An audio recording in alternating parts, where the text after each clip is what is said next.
Outriders is massive, both in terms of game length and the numbers of hours you'll be able to pour into it, and the physical distance you'll traverse over the course of the story.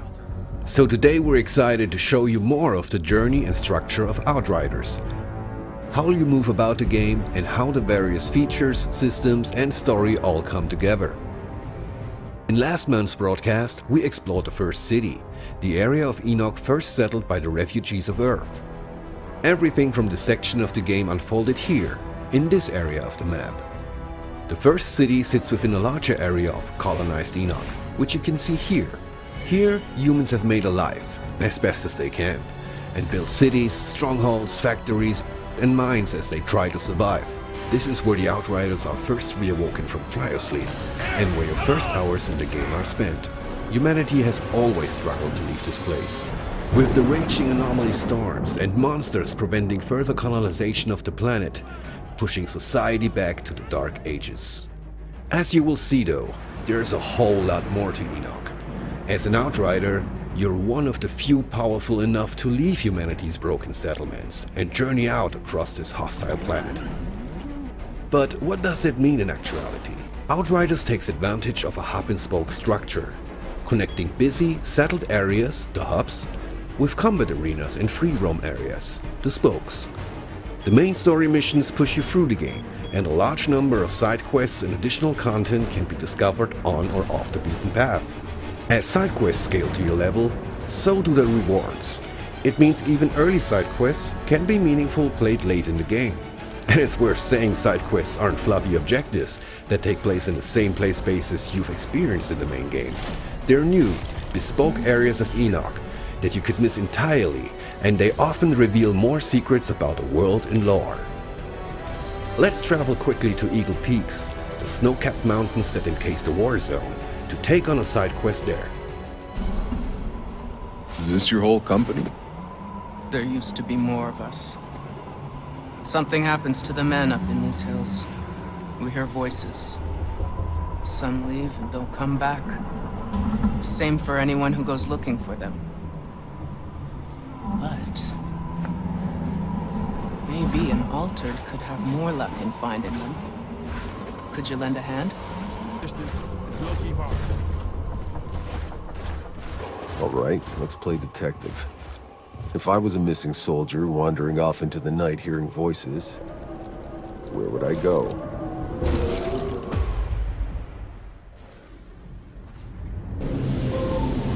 Come on! Oh, come on! Don't do this! I just came looking for my friend! He belongs here now!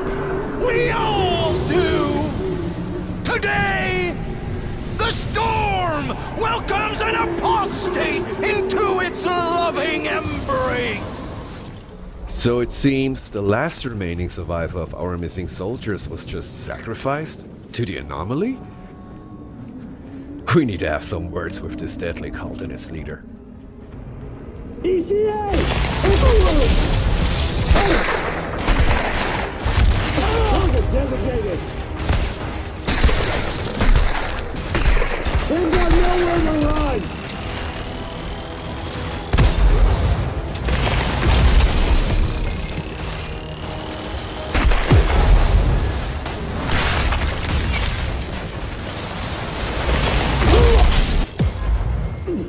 Another notch in my gun!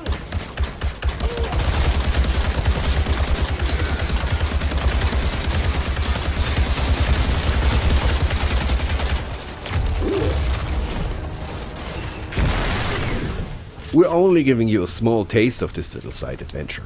It takes a fair bit longer to make our way into the inner chambers here. And as always, we like to keep some surprises for you. But it's time now for an epic showdown with the altered cultist leader. Firing on target! They've got nowhere to run!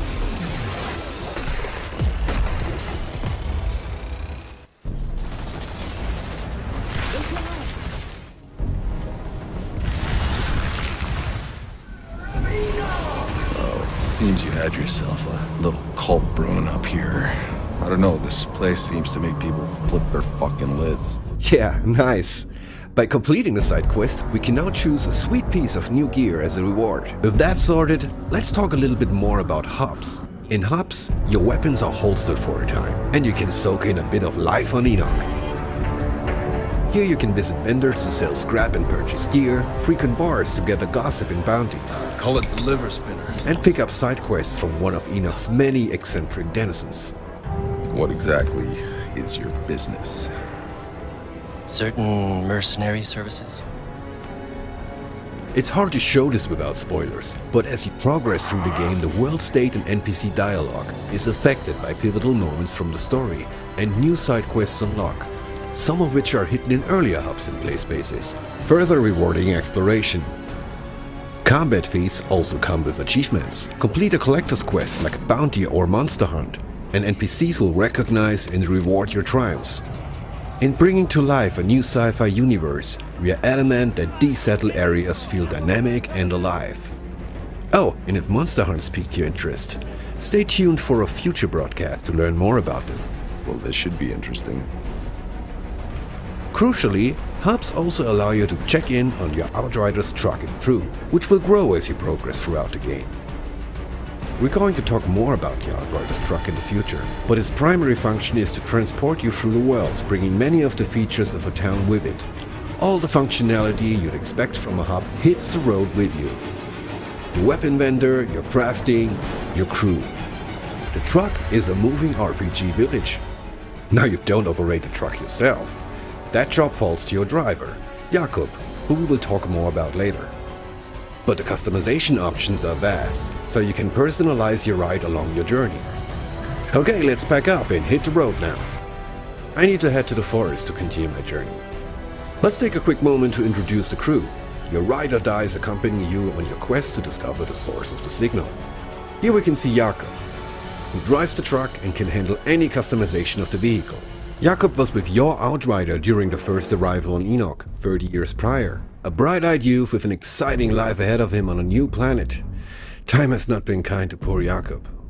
Here's Sahidi, who we met in the last broadcast.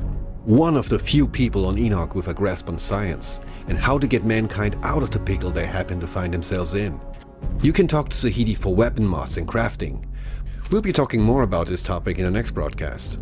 Finally, at least for the moment, there's Bailey, who's been appointed to your team by Corrigan, the Grand Marshal of Trenchtown, who's allowed your travel through the various sectors of the settlement. Let's go. Bailey hates the arrangement as much as you do, but is forced to join the journey. In camps like this, Bailey also acts as a gear vendor, with a host of unique weapons and armor you can trade for scrap. Other notable features of a given camp? Your stash, where you can store and withdraw equipment that you might not be able to hold on your person. The stash also allows you to move gear freely between your roster of player-built characters. Next to the hammock here, you'll always be able to change and customize the look of your Outrider. And of course the matchmaking terminal, which is hopefully self-explanatory. Before I'm leaving you for this month's broadcast, I'm going to take you beyond the safe confines of the Forest Enclave. It's a beautiful night, so let's head out there and explore. Hey, you remember my tunes I used to play? Like it was yesterday. I can still remember some of them.